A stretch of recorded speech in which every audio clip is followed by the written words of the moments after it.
begin, I have to appreciate a few people in the room. Dr. Peter Wanyaga Mudoka, who is the Chancellor at Masinde Muliro University of Science and Technology. I'd like to also appreciate our guests who have come in this morning, starting with our chief guest, Muko Kibati, the CEO of Telecom, Dr. Martin Odwor, Chairman and CEO, Leadership Group Limited, Mr. Peter Opondo, who is a communication and media strategist, who has joined us also this morning, Ms. Eve Mutio, who's head of human capital and non-executive director of Infinite People and Culture Solutions, and myself, who will be the host.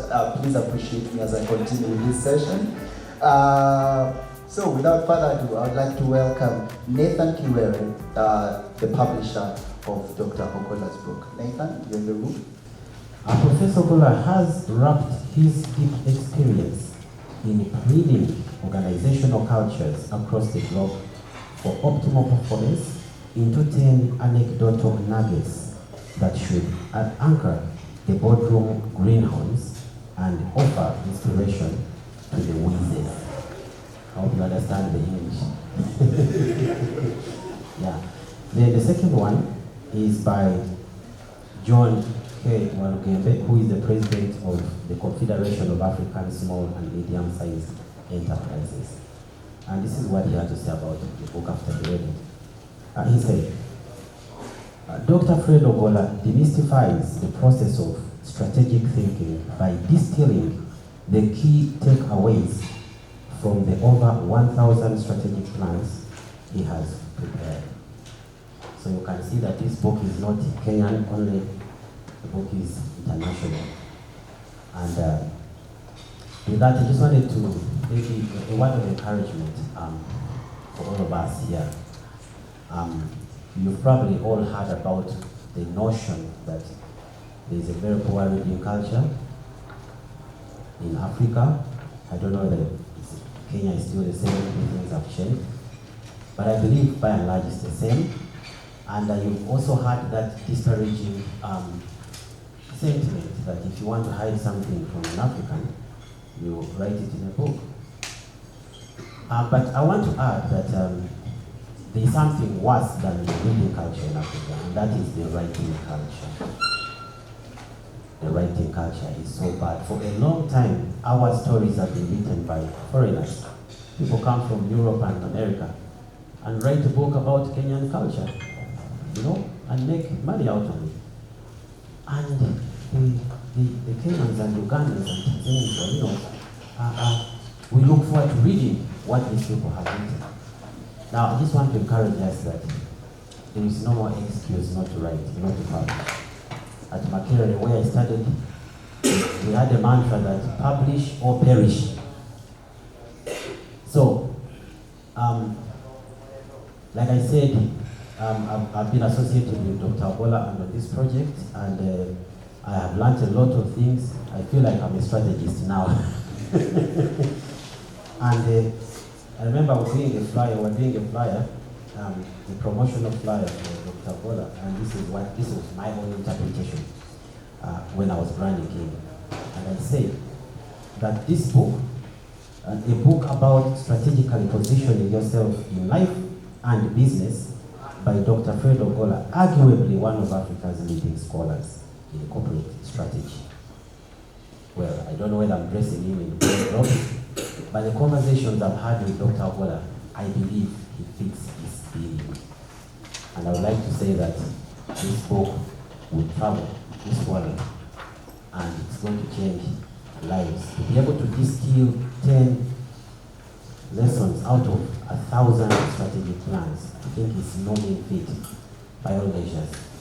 So, and I'll leave you with a quote by Maya Angelou, who said that there is no greater agony than bearing an untold story inside you. So that's why people like us are now there, to help people give back their stories. No more excuses. I wish you all the best during the launch, and I congratulate you, Dr. Ogola, for this wonderful achievement. We are in this together. Thank you. I would like to welcome also the chief guest for the day, Mr. Muko Kibati. First of all, Dr. Moloka, Dr. Martin, Dr. Ogola. Fred, congratulations. I think mine is the easiest role because we have a keynote that I'm looking forward to from Martin. And the chief guest role is the easiest one because mine is just to congratulate the author of this book. 10 strategic thinking, 10 lessons from 1,000 strategic plans.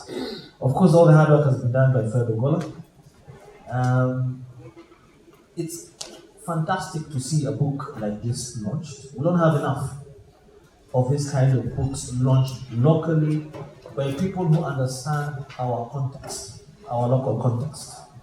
And to have Dr. Ogola's experience with 1,000, that's quite a feat. 1,000 companies, and to have consultancies or training of 1,000 companies distilled into 10 lessons is not easy. That in itself is planning, strategic thinking. A lot of us have challenges, not just as company leaders of businesses or companies, but even in our personal lives. To just distill a lot of our experience, because we all have a lot of experience, even in just life and living, but to distill it into simple lessons that can be replicated for yourself or for other people. That's quite a feat. So first of all, I congratulate you on that. And so anybody who's asking me today, how are we doing on Vision 2030?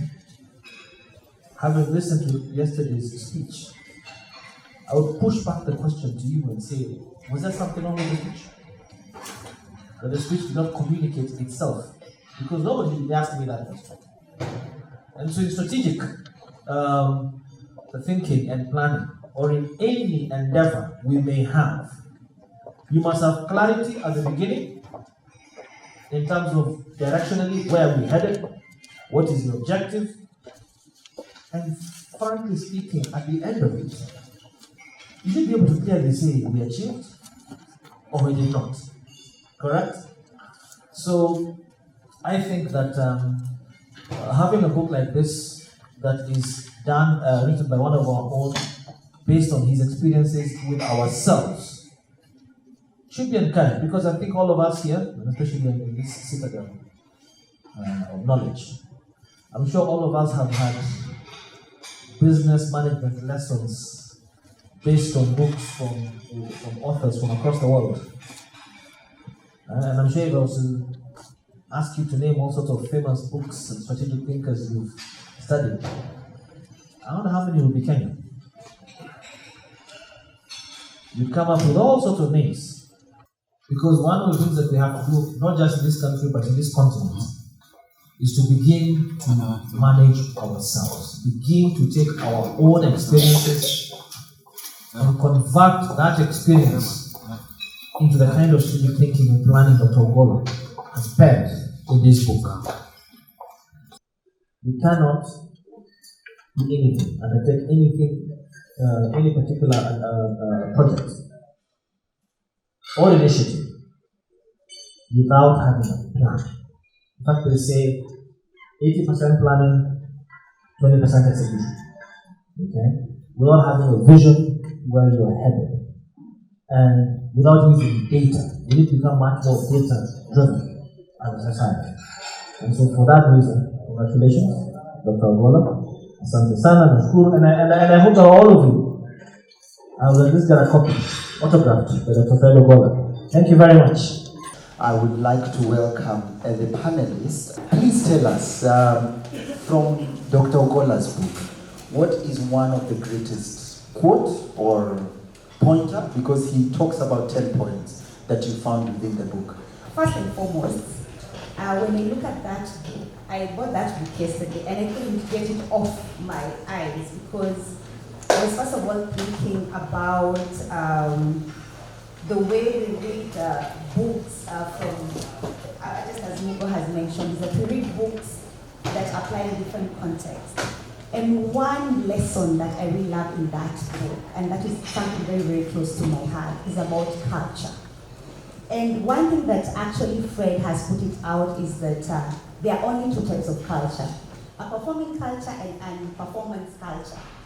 It now goes back to what I really believe in, and that says is that if in an organization you have leaders who drives values, principles, and every time their workforce are always reflecting on what the leaders represent. And that again breaks down to leaders drive behaviors drive culture, and the culture will reflect the employees and what kind of an environment employees will all about. So that was my greatest lesson in the strategic plan. I find Fred a non-conventional strategist and writer. I find Fred a very provocative strategist. And you may not like the way that he goes about doing what he does. What I find with intelligent people is that if you're not as intelligent as them, and I'm one of those guys who are not as intelligent as Fred, you can really get confused in that process. All right, and so you take your time, you go slowly to understand exactly what they're saying. So when I was reading this book, there's a lesson there that Fred calls romanticized leadership, right? And he actually mentions me in that chapter. Right? And what he's saying is that, Martin was a very successful leader when he was CEO at KCB Group. And then he was taken out of that environment and placed on the board of Kenya Airways. And Kenya Airways is going nowhere. So what happened to his leadership? We used to think he was a great leader, but how come he cannot help turn Kenya Airways around? Was it just a romanticization of his leadership at KCB and he was actually doing nothing, right? And I said, when I saw that, I said, how can this guy, who I thought was my friend, talk about me in that and actually put it down on paper? And he goes ahead and also gives an example of Michael Joseph at Safaricom. Very successful at Safaricom, but chair of the same Kenya Airways, because he was my chair at Kenya Airways. So he's lumping us in this same boat of romanticized leaders. He's almost saying that companies can run on autopilot at some point, and that leadership is really not the thing that drives companies to success. And there I actually disagree with him, and I haven't had an opportunity to have this conversation with him. Because I find that institutions will thrive or die on leadership. And therefore this notion of you can be a mediocre person and you're put into an autopilot type institution and it continues to perform, in my view that can only happen up to a point. And as you read this book, you will obviously find things that you agree with, things that you don't agree with. But I certainly would invite people to read it and apply their minds. And it's through this that, as leaders, organizations, we continue to grow. Starting with the statement, almost every CEO, I repeat, almost every CEO will have a plan when it comes to developing a strategy. But only a handful will know how to execute the plan into action. So how exactly does a C-suite executive, or any executive in the room, who's planning to be one, prioritize people and culture, both at large and small-scale initiatives? I'll quote Dr. Fred, because Dr. Fred has taught me to strategic management and decision analysis, and also happens to be my executive coach. And there's one statement he once said that strategy without execution is grammar. That's just too much English on paper, but it also drives down to also an organization understanding what are their key capabilities, yeah? It has to be a map. And also the strategic thinking also comes in the insights, in the insights that you have thought through so that you execute that plan. And again, it also boils down to the culture you're creating in the organization. As Fred has put it, there are only two types of cultures in an organization: performing culture and a non-performance culture. You have to have that strategic plan. You also have to break it down into very palatable plans that people can actually go back and actually look at it and ask themselves, the last quarter, what did we do? So I think that's very, very crucial. And also, again, from also the time lesson, the time management. I mean, how are you prioritizing? So you have to break it down to palatable objectives. You have to communicate to your staff. You have to make them understand why are we doing what we're doing and how do we get there. Yeah. Mr. Peter Opondo, even in regard to your background, I begin with a statement. Corporations are recognizing the value of marketing, public relations, and digital strategy as social media and internet gain continued momentum and traction in today's marketplace. I would like you to state how well should our CEO understand these core concepts, and how do they implement marketing, PR, and digital strategy in the past and in their decision making? The academic curricula that we have in universities teaches us a lot about what a good strategy looks like. But it doesn't teach us how to formulate a strategy. We conflate or we confuse competitive advantage for strategy. When we come to business schools like Strathmore, we are told to use Porter's 5 forces. Now what Porter did is that he taught you what a good strategy looks like. Porter never taught us how to formulate a strategy. I worked in the media, for example, and all the guys we used to see to be doing strategy and planning, they would say, what is the market leader doing? You're benchmarking and thinking that you're doing strategy. Over the last 2 years, I've had a lot of time, I've been researching, and one of the things that has come very stark clearly to me is that strategy is just about a choice of how you win in the marketplace. It's about a set of integrated choices that you make so that you win at the marketplace. You have to have your winning aspiration, you have to define where you're going to play, you have to define how you're going to play, you have to define the capabilities that you need to develop in order for your strategy to achieve its objectives, and finally, you have to define the enabling management systems that need to be in place for you to achieve your objectives. What leadership in the area of brand growth is an important part of being a CEO. Business leaders must demonstrate a vision when it comes to growing the brand and sustaining its value through innovation. When it comes to strategic thinking, how do you as a leader address societal issues? At Deloitte, we called it the cascading choices framework of strategy. You will find that the issue that you're asking about brand and about innovation fits very well as you define who you are, how you will win, what areas you're going to play in, what capabilities you need, how you will measure success. And part of those capabilities will be the capability to innovation. Part of the how you will win will be around innovation. Part of it is going to be around brand. Who am I? What kind of reputation do I have or do I want to have as part of this, and how will that help me win in the areas that I've defined as my playfield? And so those new areas, the examples that you give, like climate change and energy and ESG type areas, must then be a priority for the institution, and it must find its way within the strategy so that it can then be executed. One of the things that I really like about Fred's book is the cases that he brings up there. I mean, there's thousands of cases there, and even if he has not gone in depth with them, it invites us as readers to actually go back and do some research on those, because he's brought them to our face. It's really up to us now to go back and sort of say, if you talk about this company or that company, let me go and learn. And so from a strategic leadership perspective, I see it very much as fitting into the framework that Peter was describing here.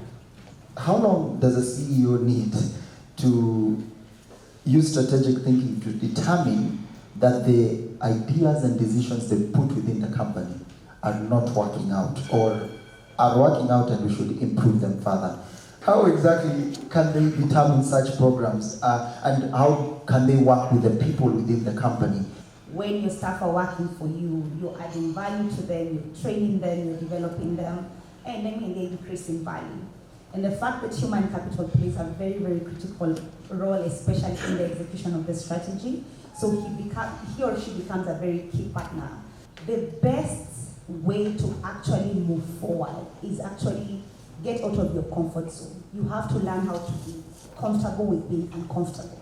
To sum it up, I'll just state that a CEO needs to define the time frame. Sometimes you might be, I'll again quote Dr. Fred's group, a strategy well thought through, the well thought through process will always help a CEO to always communicate with to his employees or to his greatest asset, which are the employees. What is working, what do we go back, do we need to give it time, do we need to, those insights and development that are really aligned to the organization's strategy and the people. Because the value proposition that you give for your employees also has to matter with the employee proposition that the employees are giving to you. We are told to think this way, that assumptions blind, hypothesis guide. What does that mean? That sometimes we take a strategy and assume that once we formulated a strategy, that's how it should pan out in the market. Ideally, what you should do is that once you've developed a strategy, you make tentative steps. You treat it like a hypothesis. You take it into the market and test and see. So what would have to be true for this to work? So you don't go with assumptions and assume that the market will validate our assumptions. You're going out there knowing that the feedback that I might get in the market may not conform to what I had initially thought about it. And that means your strategy has to be dynamic.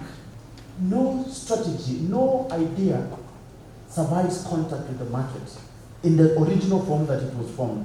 And that's the fact that we should bear in mind as we think about strategy formulation. There's that famous statement, culture eats strategy for breakfast. And that normally tends to refer to the culture of the organization. But he's talking about the market. It's quite true. That particular statement, first of all, is true, that the first challenge with strategy is your own organization, your own team. And when I said right from the exco, I think Martin will agree. But the other point now to the point about the market is that, yes, I agree. You have to sandbox, you have to pilot. Sandboxing and piloting is a very important part of strategy, where you actually say, even in little things like how the market will react to a particular new service or product or new vision, And therefore it is true that you can never assume that what you have come up in a boardroom, 7 minds, with the data that you have at the time that you have it, will necessarily work as you thought it would work 2 months down the road in a completely different context. July 2022, I can assure you any strategies that we are developing or we developed in April and May of 2022 as to how the market will react to anything we do, given what's happening now. Who knows what kind of temperatures will be in July of 2022, given the campaign season. And therefore it's true that so it must be dynamic. My experience is it has to be dynamic, and you have to be willing to tweak, if not even completely give up, a strategy that you have become emotionally attached to because you spend so much time on it, if the market tells you otherwise. If you just reflect on the last 2 or 3 years of COVID, it brought corporates to the realization that our 5-year plans, basically thrown out of the window because you had to take specific actions based on what was happening in your environment, whether you call it a market or competition, whether you just call it the operating environment. And so, I'm associated with 2 businesses, which, one is the airline. I retired from the board in May last year. But with all the planes grounded, all the 43 planes on the ground, and you have a 5-year strategy which says we shall fly like this and we shall make this kind of money. What do you do with all your 43 planes on the ground? And so do you still say we have a 5-year strategy, or do you start saying, okay, how do we respond to this, and what routes, what alternatives? If people are not flying, can we fly cargo? What else? They need medicines and PPEs, etc. So a very, very, and this is where time comes in. A very, very rapid kind of thinking, strategic thinking here in terms of what you do. I'm also associated with Isaac and Breweries, where I'm the chairman, and with all the bars closed. And this is a social product. We enjoy our drink, long into the night, and now we can't go out. And again, what does leadership then do in that kind of institution, that kind of situation? And so, Peter, I'm just agreeing with you and agreeing with Mugo that strategy must be dynamic, and in fact, what I've realized in the institutions that I've been involved with more recently is that, people become, you have the long-term view, but you also have very, very short-term execution in response to what is happening around you. So well put by yourselves, thanks. In lieu of strategic thinking, what are examples of successful long-term marketing and PR campaigns CEOs have personally directed that you've seen have gained market share or given profit to the company, etc., etc.? No, I think that that one of the ones that I worked with is at Royal Media, and that's when we turned Citizen TV around. That was about 2009, and when by the time I joined in 2009, the company had already done the bulk of the work in terms of local content. What was just lacking was the news. And I think what the CEO, who's still the CEO now, Mr. Washira Warugu, did is that he embodied a campaign that you would call We Are Kenyan. Yeah? He didn't say we are Kenyan, but the campaign was clear to you. Never mind that the content was a mix of soaps and a bit of Nigerian movies and local dramas, stripped across the week from Monday to Sunday, 7:30 to 8 o'clock every single day, and then a bit of Nigerian movies.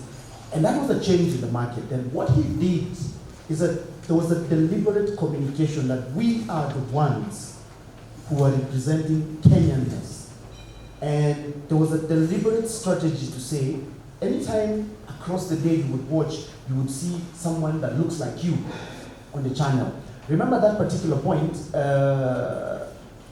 apart from KBC, or even KBC, every other channel that was a TV channel in Kenya had West Wing, West End, and all that, those kind of programming that were very Western oriented. So the campaign sort of sent a message and related to so many Kenyans, and it brought down the brand to a level that I could associate with it. And I believe that up to today, a brand like Citizen TV is still harvesting that capital that was invested in 2009, 2010, 2011, 2012. And also it's by default because no one else in the market has come up with something that will now change the market perception. So if you ask me, that's an example of a CEO that knew exactly how he wanted to differentiate his brand, took the necessary measures, and the market bought into it. My name is Davis Omondi, Marge Insurance Brokers. This one question is, where is the gap between knowledge and reality of performance? I'm asking this because having been a manager for about 10 years, you train people, sometimes you say, let me employ maybe people who are more schooled than the ones I have. You arrange all this, both on the job and out of the job. But then sometimes they don't relate to results. And you end up with somebody you thought was not schooled. That person you thought is a D material, and he ends up performing. That one who did not negotiate a higher salary becomes a better performer. I think knowledge gives you the ticket into the room, as it were, right? But once you get into the room, so football is something that many people relate to. So knowledge gives you the ticket onto the field. But once you get in there, the execution then depends on very many things about you. How passionate are you about what you are doing, right? Can you think on your feet? Do you have all the resources that you need around there? What is the leaderships on the touchline doing, and how are they motivating, encouraging you? There are very many factors here. And I don't think it's as straightforward as saying, a D student will perform better than an A student. What kind of culture exists in that organization, and is it a culture that will enable me to perform to my best, and what is leadership doing about this? So I don't think that there's a straightforward answer to that question that you are raising there. But the important thing is that knowledge is important, but beyond knowledge, there's something else there that then enables you to execute and deliver the results that you have set out for. People are hired to solve problems. I mean, you might have a degree, you might have a master's and all that. You are hired to solve a problem.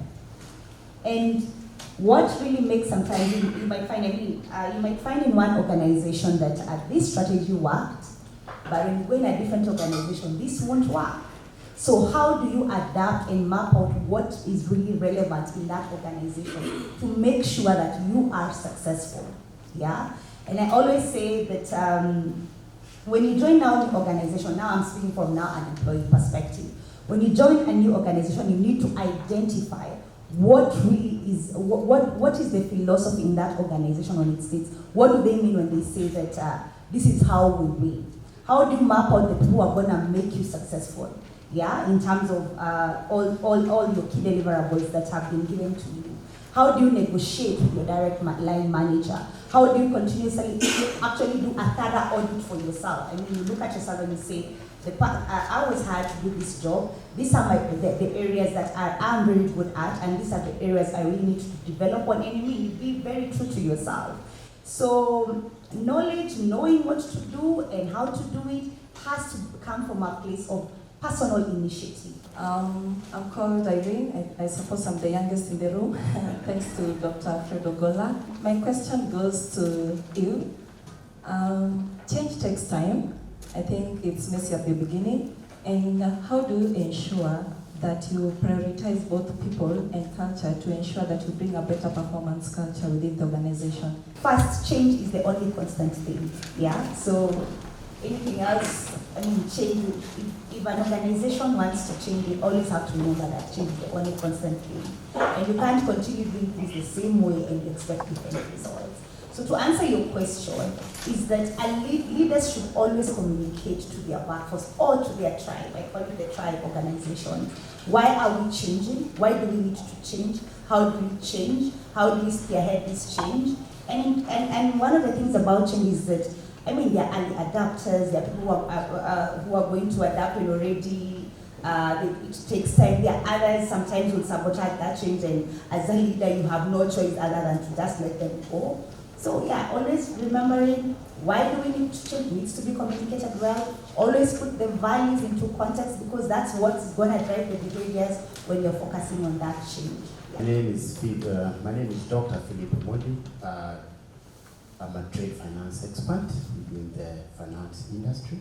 What would you have picked out in terms of, because I tend to agree, yes, this is the dynamic strategy. Would you have thought of perhaps situational strategic leadership? Because today I would have a well-performing leader put in a situation where he can perform, and then the same well-performing leader perhaps put in a situation where it could be tricky to perform, fails to perform. Thank you. On the question of romanticized leadership, I think what Fred has done is just to kind of open up a whole conversation around this. The other person that he mentions in that book is Julius Kipgetich, who was renowned to have done a lot of work at KWS. And then I think he went to Uchumi and things went south. And so Fred calls this romanticized leadership. And I think without really answering the question, there's a discussion here, there's a big discussion that this opens up, right? Are they the environmental factors within that institution? Is it a culture? How much time do you have as a leader to deal with these issues there? What is the support base like? What's the board and the management? And Mugo talked about the 7 people that report to you. You are 7 people who enabled you to do stuff where you are. Do the new 7 people enable you, or do they distract you from what you're supposed to be doing? And this is why it may not be about, the romance here. There are other factors here that if we had time, we can actually dig into that. We could actually go into, take one of these guys and actually double click on each of these institutions and find out exactly what happened that made him or her successful here, and made him what Fred thinks is not successful in this other environment. So let me leave it down on account of time. In this forward to this book, Strategic Thinking, I mentioned that Fred draws out lessons, a lot of lessons from his experience in supporting organizations in writing strategies over the years. I also mentioned, as I did earlier, that Fred is a controversial strategist, and that there will be people who agree and people who don't agree with what he's saying. But I mentioned there that the broad lessons at a macro level are worth paying attention to as the readers prepare and implement strategy for the organizations. I think there are great lessons there. In the forward also, I mentioned that strategy is hard work, both the thinking and the putting it together, and then in the successful execution of strategy, because there's no point having it and putting it on the shelf and doing something completely different. I mentioned also that from my own experience working with Fred on strategy, on a few strategic plans, given that it requires a lot of thinking and many people don't like thinking, they get frustrated by the fact that putting together strategy really requires you to put on your thinking hat, and if you're not ready for that, then it can be very, very frustrating. Finally, in the forward, I mentioned that you'll find insights in this book as you read it, across the A to Z of strategy, issues of culture, process, leadership, execution. You'll also find nuggets of wisdom in the quotes. I really like the quotes in this book from renowned authors and philosophers and leaders. These appear in little boxes throughout the book. And I mentioned finally that Strategic Thinking is an easy-to-read book. It's written in very simple language. It avoids the jargon that experts like bombarding us with. And I then encourage you to have an open mind to explore the concepts, to take in the lessons, and that your hunger will grow as you explore strategy and how you can make your organization resilient and sustainable in the face of the new disruptive world that we live in. And I have then signed this as Executive Director of the Leadership Group. So thank you. Thank you very much, sir. And ladies and gentlemen, without further ado, let's give a standing ovation to the author, the capricious, the naughty, the very contagious and effective Dr. Fred Ogola. Asante sana. Karibu sana. Ladies and gentlemen, guests of honor, I have 3 messages for you. But before I say these 3 messages, I want to give a message of gratitude, which is not the 3 messages. So the first gratitude goes to the principal author, PA, principal author, that's God. And the talents that people are mentioning here, which are surprising me a lot, are actually from him. The second PA is called Principal Admirer, PA. I think that's Martin Odorotieno. Because I was listening a lot to him, what he was doing at KCB. And for me, in all attributes that Martin has, there is something that if you are a man in this room, and this book states it under mismanagement or mismanagement as one of the lessons, Martin is a very calm guy. I knew this when we were to meet at Parkland Sports Club. When I reached there, I was slightly late. And I was meeting a senior person like Martin, and I'm late, and I've been looking forward to see him. But he made me feel so calm until I was actually concerned why he was just calm and relaxed. I was worried about everything, and then I went and read the book that Mugo Kibali talked about, and you see here, Martin has an example that when he brought up his children, he never told them, go here, do this. He told them, these are your options, these are the possible consequences, make them. If you read that book, it is very clear like that. If you read this book, you can read this book in a bar with noise and you understand. Any book on strategy that you cannot read in a bar is not worth it. So thank you very much, Martin. So the second PA is my professional, or if you like, principal asset. My principal and professional asset that I ever have are my students, and I love them all. In fact, it is by teaching them that I got consultancy.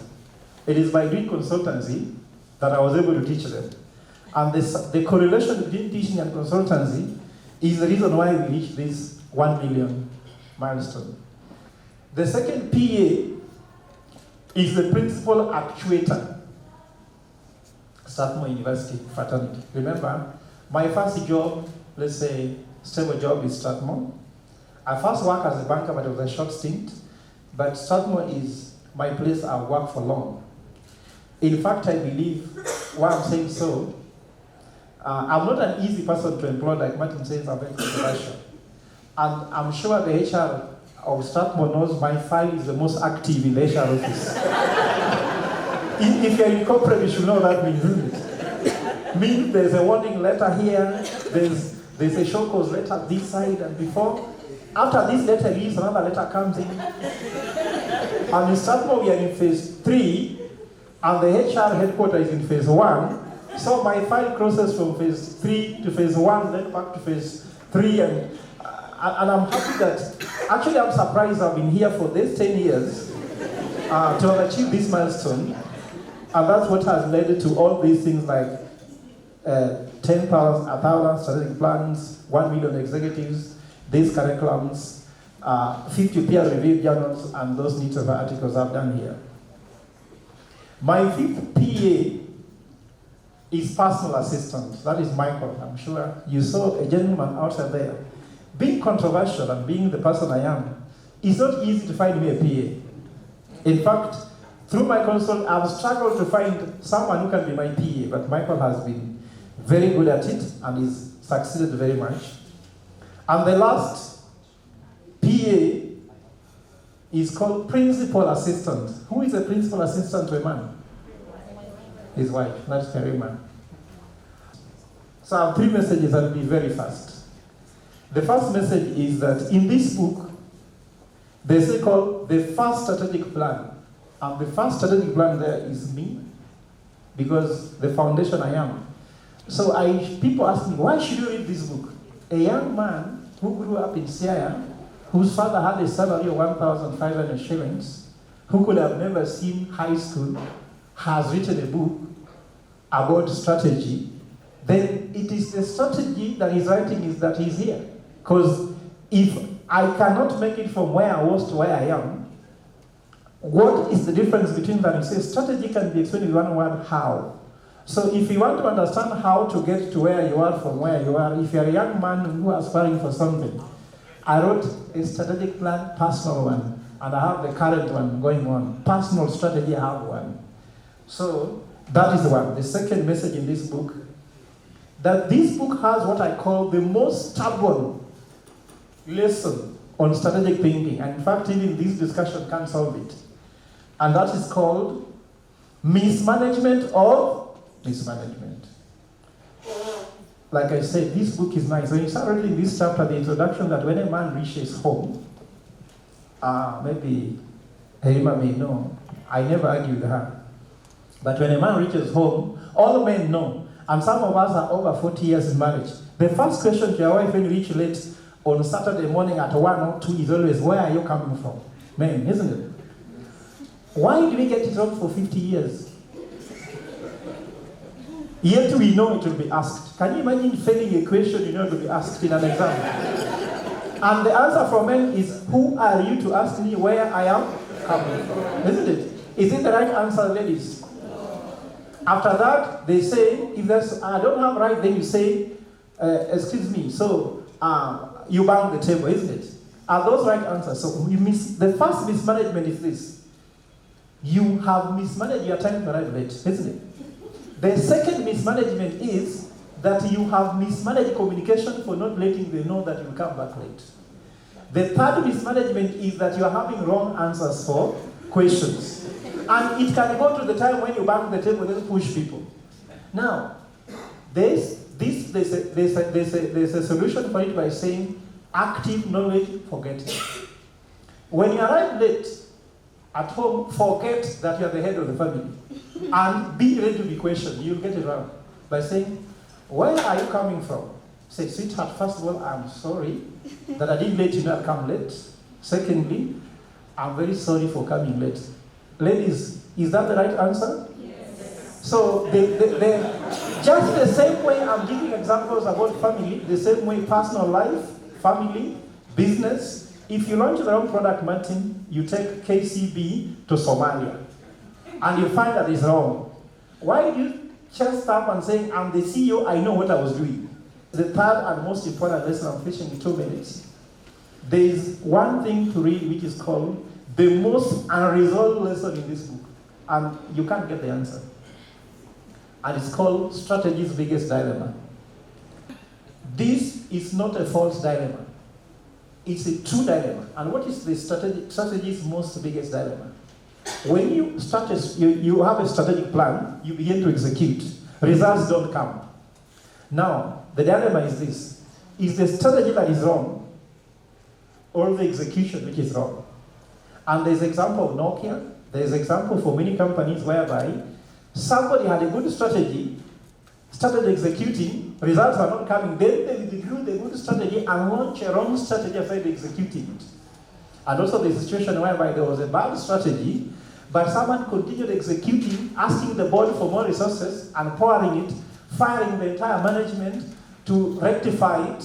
And let me just give this example in this case, because this is very, very important that companies have got this lesson very wrong. So this is the most unresolved. So I've given you 3 lessons that it is good to look at this book. First, the first strategist. I am a story behind this book. Second, I talk about the most stubborn lesson, which is what? Mismanagement or mismanagement. And the last I talked about is the most unresolved lesson. And that lesson is strategy's biggest dilemma. Good strategy plus good execution is equal to being effective and being efficient. Bad strategy plus bad execution, you know what it is, isn't it? Thank you very much, ladies and gentlemen. Ladies and gentlemen, I want you to help me count 3, 2, 1, and then Mr. Mugo will press the button to unveil, or rather unleash, the book that is the reason that we are here, right? So we go in.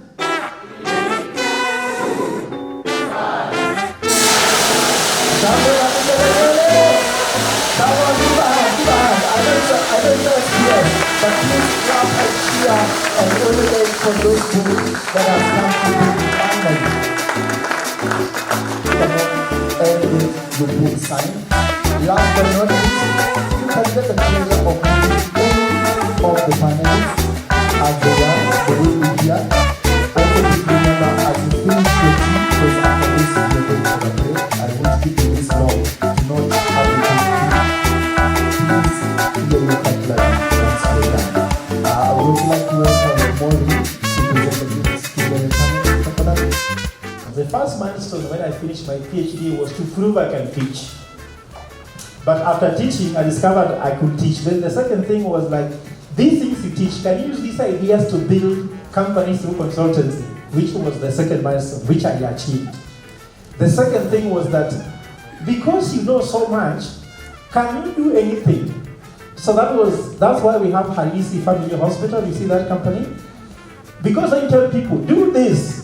They tell you, so what have you done? So I have a company called Halisi Family Hospital, which I own with my doctors. And maybe I would also want to take this opportunity to call Halisi Family to come here also and take a photo with me here, because this is a very good moment. They run that company on my behalf, right? But I'm a director. And we run it as 2 families that own the business. Halisi family, please come forward. If you are any woman who wants to have a baby, Kitengela Halisi family also is better than Oh, I can say that with all our confidence. And maybe to emphasize the point, Herima and I have a daughter. We went to Aga Khan, Nairobi Hospital. We went to Mpishan. Then when we went to Harisi, and asked her to choose any, she chose Harisi, not because of me, but because of her.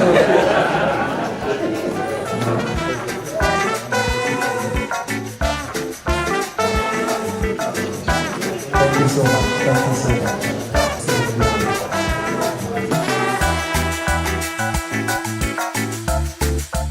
The first point I would like to make as a person who is closely associated with education is to congratulate Dr. Fred Ogola for launching this book. It is something that is extremely important, and that is giving us an example that we should all try to write our memoirs. We can see by coming up with a book like this, Dr. Fred Ogola has given us a very, very good example, and we would like to encourage everybody to do that. Last time we met with Dr. Fred Ogola and Mr. Kebati, we were in the panel talking about the economy that was left by the late Mwai Kibaki. And he asked if I could come and join him in this occasion when he is launching the book. I said yes, because I'm very passionate about writing, about academics, and then he said, where are we going to have that launch? It is going to be at Stradimo. Again, I'm very passionate about Stradimo because we were the founders of Stradimo in 1961, 62. That time it was Stradimo College of Arts and Science. For example, when we were doing our master's degree in University of California at Los Angeles in 1960s, early 60s, we were told things don't just happen, they are made to happen. And for somebody to come with a book like this is really making us be able to get a good example of what we should all be doing, ensuring that we come up with strategy about our own lives, about our country, about the world, and so on and so forth. I would like to congratulate also the panel who have done very, very well. Frankly, the philosophy we have learned this morning is something that needs to be emulated. I recall, for example, as Dr. Martin Oduo has said, we worked together in Kenya Commercial Bank. In 2002, if many people might know, and we have been writing case studies, there was no Kenya Commercial Bank. We were making 4.2 billion loss in 2002. When we got a team of people, Martin was one of them, I was one of them, and others working as a team, we were able to come up with strategies whereby we would meet in Mount Kenya, in Zanzibar, and keep on revising our strategy because, as you have been said, where we have been told, strategy is dynamic. We decided we must really turn the bank round. It was done. South Sudan, expansion to Rwanda, to Uganda, to Burundi. But when we got there, then we came together and said, do we need to keep on expanding? Strategic plans are dynamic. We said now is consolidation. You can now see where it is, and Martin and other people, really, now you are also in leadership. That is the type of person we need to emulate. Asanteni sana, and may God bless you. Asante sana. I am Dr. Fred Ogola. I'm a professor of strategy and decision making at Strathmore Business School. I'm also the academic director of MBA programs at Strathmore Business School. Today was a successful day to launch the book, 10 Lessons from 1,000 Strategic Plans. It was a day to share with friends, family, relatives, and colleagues the journey we walked from when we did the first strategy to when we reached 1,036. From the day we trained the first executive to the day we trained now over 1 million executives. Today was a very special morning because we got to listen to very important people in our society, leading voices in matter strategy. We've long had a lot of books and strategies from people who are in academia or people who are teachers of strategy, but today we get to listen and to hear from people who are not only in the strategy teaching space, but also in practice, meaning that they practice what they teach and it has worked for them. And I look forward to reading the book. My name is Corinne Bore. I'm an MPPM student, Strathmore University Business School. The launch was good. I learned a lot, and for me it's a key interest, especially on strategy, where my focus is on communication, strategy, and policies. It comes in handy. Gaining this knowledge and learning several strategic ways of which many organizations have come up with their strategies to perfect their delivery is an eye-opener. Having a book written by one of us, an African, a strategist, is really, how do I put it, it's such a milestone for even all the other leaders to take lead on this. And if you'd like lessons, practical lessons that can actually apply for your organizations and even where you're working, your own personal life, now this is the book you need to get. I've had a good time during this launch, and I've been privileged to meet wonderful people, Kenyans, and most importantly, CEOs. For me, I believe this is just the beginning of a culture of publishing for other people who have been probably thought it's really difficult. I think it's possible to document one's ideas and put them out there in the world. Now, what is this book offering to the world? Corporate Kenya is full of a lot of mismanagement. For example, you can talk about Uchumi, which was mismanaged until it died. Nakumat was a sad story. Tuskys has also had an issue. That has been mismanagement or mismanagement. What is the issue? People get decision wrong. What they get wrong, they try to wrong with another wrong, and that's the challenge. So one of the lessons here among the 10 lessons is mismanagement of mismanagement. So corporate Kenya can learn from that. Secondly, there is this thinking that when one company is performing poorly, you take a CEO from a company that is performing well, or a board member, and take them to a company that is not performing very well.